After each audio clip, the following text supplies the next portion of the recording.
Maravilha, meu aluno querido, vamos agora fazer análise de textos.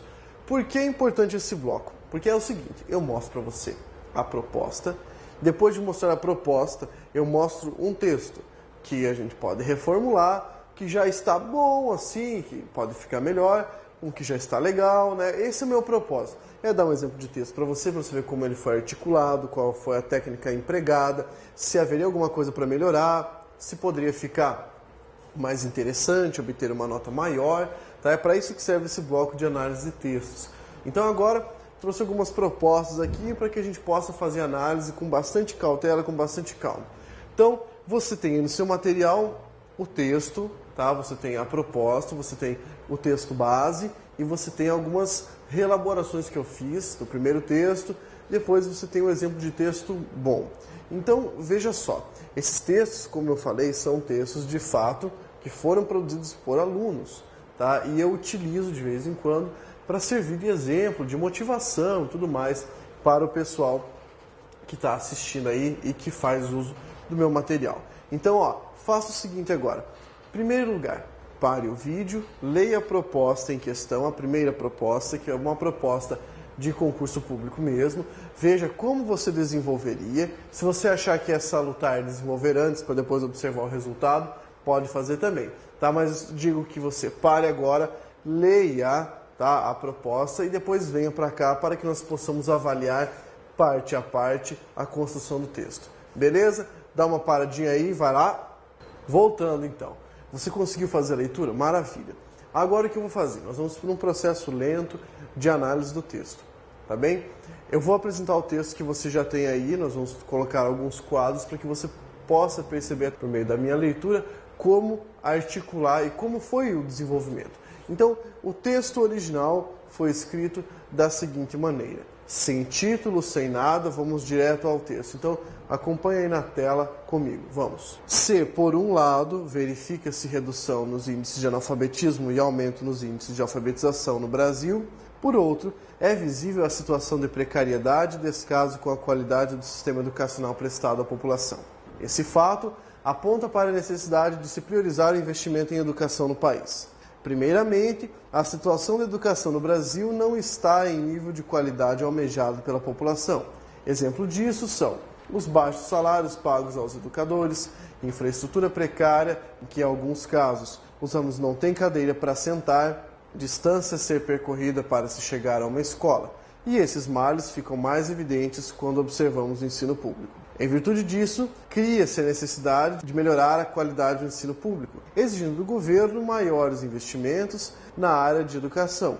Assim, incentivando os educadores e educandos ao maior envolvimento e, consequentemente, desenvolvendo esse ramo, podendo ser auxiliado, por exemplo, reformas em escolas e criação de planos de cargos e salários para profissionais da educação. Naturalmente, com o maior incentivo do Estado na educação, a nação estará formando futuros profissionais que poderão trazer progresso e desenvolvimento econômico ao país, como nas áreas de engenharia, medicina, física e muitas outras. Dessa forma, destacando o papel da educação no desenvolvimento econômico do país. Em face do apresentado, conclui-se que a educação de qualidade é essencial para a evolução do país e que o investimento nessa área pode trazer bons retornos à nação, na geração de profissionais, destacando cada vez mais o papel da educação no desenvolvimento e progresso do Brasil. Pois muito bem, você observou que o texto está bem articulado até. Aliás, é um bom texto, tá? Ele conseguiria uma nota mediana. E nós conseguiríamos deixar melhor esse texto? É claro. Por quê? Porque há alterações possíveis para os parágrafos, fazendo com que essa nota consiga ser aumentada, tá bem? Então veja, a ideia era falar sobre a necessidade de se priorizar o investimento em educação no Brasil. Aí havia subitens.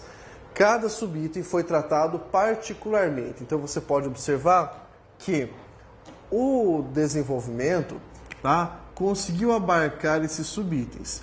O desenvolvimento dessa dissertação foi muito feliz. Por quê? Porque foi feita uma gradação, tá, de argumentos. Essa gradação ficou interessante. A introdução não desrespeitou o princípio da redação que nós havíamos falado. Que princípio é esse? Ele utilizou uma técnica muito salutar, que era a técnica do quê? De se utilizar uma afirmação, né? E essa afirmação criava uma sentença de dois polos, quer dizer, uma espécie de contradição inicial, tá joia? Mostrando dois lados, tá? De uma mesma figura. Muito bem, então vejamos. O texto ficou mediano por quê? Porque a introdução foi feita a contento, o desenvolvimento também se deu de uma forma clara e a conclusão conseguiu fechar o texto, tá? De maneira consciente, tá? O que eu quero dizer com isso? Que poderia ter sido melhor, tanto na introdução, quanto no desenvolvimento, quanto na conclusão. Então veja só, aqui houve um fechamento, tá? E esse fechamento foi em relação aos argumentos. Você que está com o texto em mãos, vá acompanhando aquilo que eu estou falando aí no seu materialzinho. Então, olha só. Ficou boa a introdução? Ficou. É lógico que ficou. Ainda mais porque, após apresentar um argumento de contradições, né, quer dizer, a introdução, a breve introdução, colocando os dois pontos de vista, aponta-se para a temática principal. Então, isso aqui foi feito muito bem. Isso aqui dá o quê? Isso aqui deu 10. Tá? O que quer dizer deu 10? Foi o melhor que ele poderia ter feito aqui. Introduziu ali as duas visões, depois bateu um tema e era isso que ele precisava fazer. Agora, vamos às particularidades. No primeiro parágrafo, ele começa falando, ele, quero dizer, o autor, com primeiramente. Tá joia? Maravilha! E bate o primeiro item, o primeiro subitem que deveria ser trabalhado, tá, pela proposta da redação, que é basicamente a atual situação de educação no Brasil. Maravilha! Como poderia ter ficado melhor, Pablo? Ficaria muito melhor se ele repetisse essa situação de disparidade mencionada no início. Ele fez? Fez. De certo modo, fez. Tá? Se você voltar ao texto, ele dá o exemplo do baixo investimento, os baixos salários, tá bem? Só que vamos tomar cuidado. Na primeira parte que ele coloca isso, ele diz, os alunos não têm cadeira para sentar. Isso fica muito coloquial, tá? Então, fazer uma alteração dizendo que eles não têm condições para desenvolver o aprendizado em sala de aula, porque essas condições são de infraestrutura, tá? Não utilizar um exemplo tão coloquial assim. Por quê? Porque fica parecendo assim, imagine só, o discurso está num registro alto da língua portuguesa, né? Os argumentos estão bons. Aí disse que o rapaz não tem um prato de feijão para comer e é por isso que ele passa fome. Mas isso é muito lógico, tá? Então, como registro, como o texto vinha sendo empregado em um registro mais formal e aparece ali uma citação do tipo, não tem, primeiro, não tem é difícil, né? Utilize um possuir, porque o verbo ter, o auxiliar ter, é muito corriqueiro. Tá? Então, nesse sentido, seria melhor ia sair do coloquial, ao invés de utilizar o ter, trocar por possuir. Tá bem? Apenas uma questão de estilo, eu que estou sendo chato agora nisso, que é para o texto ficar melhor. Lembrando que eu já peguei um texto que está no nível mediano. Mediano significa, Pablo, eu passo no concurso? Olha, você até passa, mas passa assim, disputando. Eu quero que você chegue ao topo do ótimo, tá? O que é o nível ótimo? O ótimo é assim, eu passo sem disputar. Eu passo porque eu sou ninja. Eu passo porque eu sou foda e o meu texto é muito bom, tá? Quero que você chegue a esse ponto. No segundo parágrafo, então, você tem em razão disso, tá? Quer dizer, você tem uma continuidade da ideia anterior, mas aí é um problema. Por quê? Nós quebramos o paralelismo do início de parágrafo. Ele começou o primeiro parágrafo com primeiramente. Mas se existe um primeiramente, existe um posteriormente, tá bem? Mesmo que esse posteriormente vá sinalizar uma mudança de direção. Faz parte da estrutura do parágrafo. Então, primeiramente, beleza. Posteriormente, tá? Então, quer dizer, isso gera tal coisa. Primeiro isso, depois isso. Então, ele está indicando qual é a consequência natural, qual é a resolução, qual é o desenrolar do fato. Mas lembre-se disso, você tem que utilizar primeiramente e posteriormente. O nome disso é parear os parágrafos, tá? Então você tem ali, eu vou conferir meu materialzinho aqui, ó, ele fala o quê? Desenvolvimento da educação, investimento na educação. Por quê?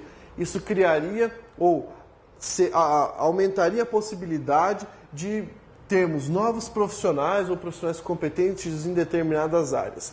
Veja só que ele, quando vai utilizar ou vai dar a solução para isso, o texto acaba ficando confuso. Por quê? Porque os elementos de coesão, a coesão do segundo parágrafo argumentativo, tá? Ficou um pouquinho complicado. Então eu sugeri para você aí uma reformulação. E eu quero que você olhe essa reformulação, perceba como eu trabalhei com isso. Então veja só, eu vou ler a minha sugestão aqui para que você observe. Leia aí o seu segundo parágrafo no seu materialzinho. Agora preste atenção no que eu fiz. Eu vou ler aqui, tá? Olhe para o seu material aí, tranquilo. Você tem lá, posteriormente, cria-se a necessidade de melhorar a qualidade do ensino público, exigindo do governo maior investimento na área de educação. Assim, incentivando os educadores e educandos ao maior envolvimento e, consequentemente, separado, tá? Separado entre vírgulas, porque indica consequência de maneira clara, desenvolvendo esse ramo, podendo ser auxiliado, por exemplo, por reformas em escolas, lembrando, batendo na infraestrutura então, e a criação de plano de cargos e salários para os profissionais de educação. Claro, eu poderia colocar a preposição por reformas e pela criação? Sim, mas acho mais interessante manter o paralelismo.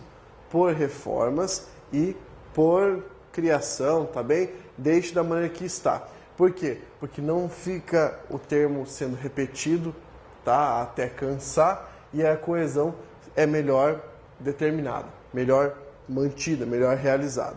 Tá bem? Então, olha, primeiro, segundo, terceiro parágrafo, primeiro e segundo parágrafo já analisamos. E agora, no terceiro parágrafo, você tem o quê? Uma reiteração do papel desse investimento, tá? Falando novamente sobre os profissionais que serão formados e pela possibilidade de se desenvolver o país. Tá bem, o parágrafo está bem construído, tá? As alterações foram apenas alterações de ordem para clarear o parágrafo. Então, maravilha, o terceiro subitem aqui foi cumprido. Foi. E daí, no fechamento? O fechamento começa com uma expressão cristalizada, em face do apresentado. Isso pode tirar alguma nota do candidato? Depende de quem é seu corretor. Se ele considera uma expressão cristalizada, ele tira ali um pontinho, não muita coisa, tira só um pontinho porque é forma, tá? Então, não vai prejudicar muito a nota. Mas veja bem, conclui-se que a educação de qualidade é essencial para a evolução do país. Tá? E investimento nessa área pode trazer bons retornos à nação, na geração de profissionais e destacando cada vez mais o papel da educação no desenvolvimento e no progresso do Brasil. Maravilha! Fechou o texto com aquele impacto que precisa ocorrer, que precisa estar ali. Esse impacto, porém, só não fez o seguinte, e eu gostei muito de que esse candidato tivesse feito, tivesse retomado o quê? O início do texto, porque ele falou de uma situação de disparidade. Nós tínhamos de um lado e de outro. Ele falou então de um lado no texto, esqueceu de retomar o outro, e na conclusão ele não falou que o investimento massivo em educação iria reduzir essa disparidade, diminuindo a dificuldade de se ter, por um lado, o analfabetismo diminuindo, tá? E por outro, ainda verificarmos condições precárias de estudo. Então, para o texto ficar melhor ainda, deveria reelaborar o quê? A conclusão, inserindo um melhor fechamento que retomasse a introdução. Tá bem? Isso aqui ficou uma salada, mas você entendeu basicamente o que eu quis dizer para você. O que eu digo é, leia novamente esse texto e você tente reformular.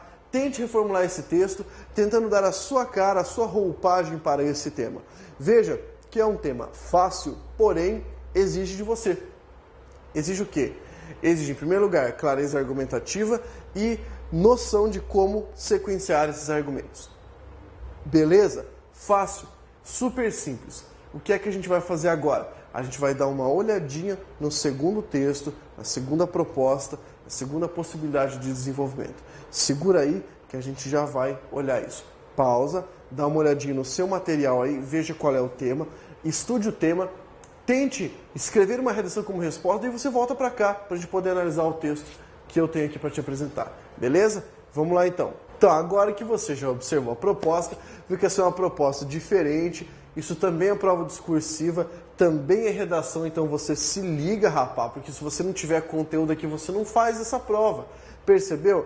Isso aqui eu quis dizer que é um tema específico, e é um tema muito objetivo. Você tem uma pergunta direta, tem que responder a pergunta, e isso pode dificultar para o concursando que é menos experiente. Aquele cara que ainda está começando a caminhar no mundo do concurso público, quando pega um texto desse, treme na base. Agora, a pessoa que já está firme, que já está ali no meio do concurso, que já está vivenciando esse mundo, já está entrando no nosso universo, na nossa loucura, aí esse cara já consegue produzir o texto dessa natureza. Se aparecer isso para você, o que você vai fazer? Bem, se você não conhecer nada sobre esse assunto, aí você vai ter que rezar. Agora, se você conhecer alguma coisa, organize as ideias e veja que texto bonito esse que eu dei para você analisar. Vamos comigo, parte a parte, fazendo comentário. Você viu qual era a proposta, então?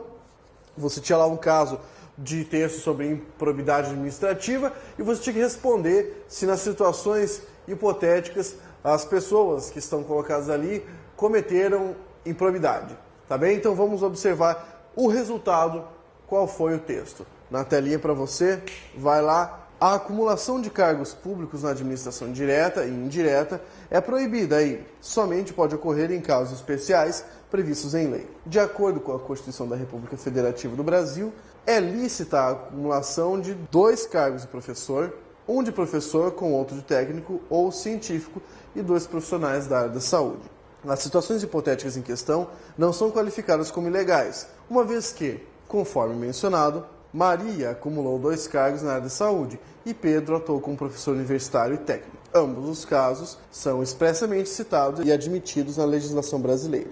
No entanto, se a acumulação não fosse permitida, assim que a autoridade competente constatar a ilegalidade, deve, de imediato, comunicar à chefia do servidor a ocorrência, a qual informará a ele de que, no prazo improrrogável de 10 dias, deverá optar por um dos empregos, cargos ou funções, prevalecendo sua boa-fé e não instauração do processo. Se o servidor não agir e optar, a comissão de sindicância instaurará um processo administrativo disciplinar e reduzirá a apuração através do procedimento sumário, que no período de 30 dias, prorrogável, se necessário por mais 15 dias, proferirá suas conclusões e encaminhará à autoridade julgadora, a fim de ser decretada a decisão. Comprovada a má-fé, o servidor fica sujeito à demissão de ambos os cargos, ressarcimento ao erário das quantias recebidas indevidamente, suspensão dos direitos políticos, dentre outras penalidades. Você viu que o texto ficou ninja, ficou muito bom. Aliás, eu vou falar por que esse texto ficou bom. Então, se você fizer análise comigo, é claro, a parte da redação técnica, quer dizer, os mecanismos, linguagem, a estruturação foi obedecida. Há algumas particularidades, eu vou citar aqui algumas particularidades que poderiam ser revistas, poderiam ser melhoradas ainda. Então esse texto, sei lá, se nós estivéssemos colocando uma notinha de 0 a 10 e tirou 9,5, você poderia alterar algumas coisas para ele ficar com 10 mesmo. Gabaritar a prova discursiva, o que é lindo, né? Mas então veja só comigo o que foi que aconteceu nesse texto para ele ter ficado tão bom. No primeiro parágrafo, que é a sua introdução, tá? Nós temos aqui basicamente um texto que responde, né, um texto expositivo, ele responde uma pergunta. Então, na introdução, o redator começou falando sobre o conceito de improbidade administrativa vinculado à acumulação de cargos, tá? Então, na verdade, a pessoa falou que é possível essa acumulação de cargos e explicando em que situação, tá? Veja só que interessante. Então, explanou aquilo que vai dar base à sua resposta. Na introdução isso ficou bem claro. Depois, fez menção, no primeiro parágrafo do desenvolvimento, então, fez menção àquilo que foi dito anteriormente, que foram os casos de Maria, né, a situação 1, e Pedro, situação 2. Por quê? Pessoal, nesse caso, você pode fazer aquela coesão esofórica. Veja bem que a questão pediu para você se era possível fazer isso.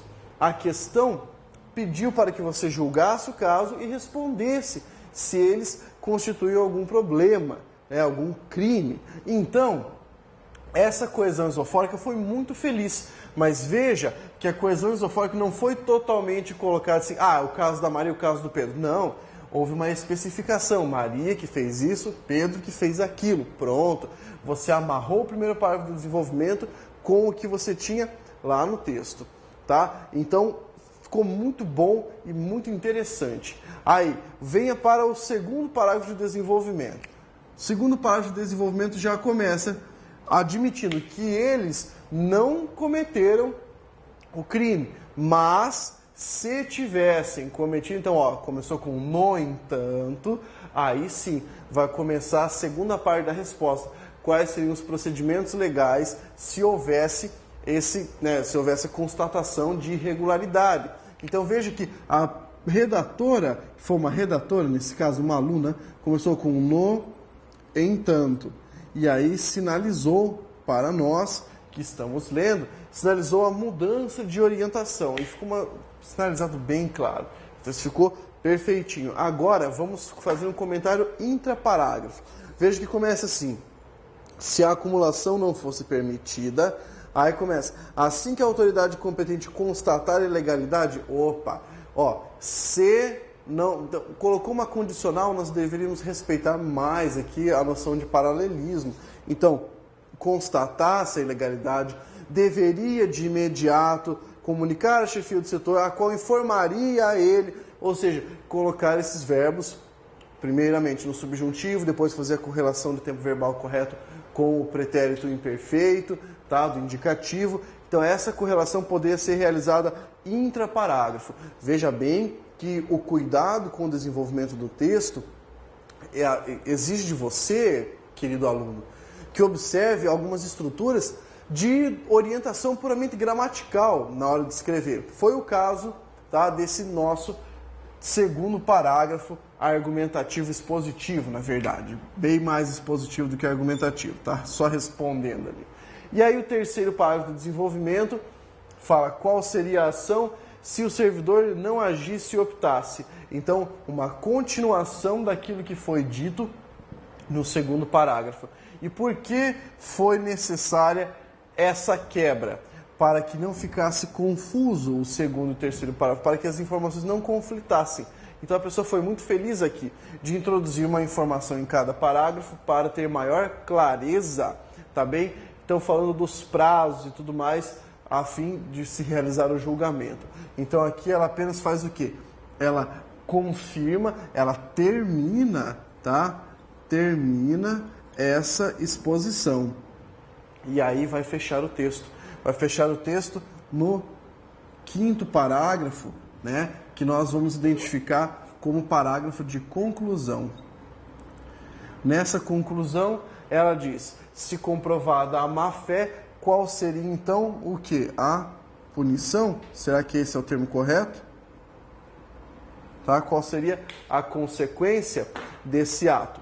Tá bem? E fecha muito bem. Veja que o texto ficou com uma ótima redação, tá? E se você perceber, quando eu recebi no original, claro, o texto possuía ali um caso pequeno de crase para ser consertado, mas nada que iria retirar muita nota. Estou fazendo meramente uma análise estrutural, você percebe que consegue construir um texto bom, que consegue construir um texto a contento e que ele consegue ficar o quê?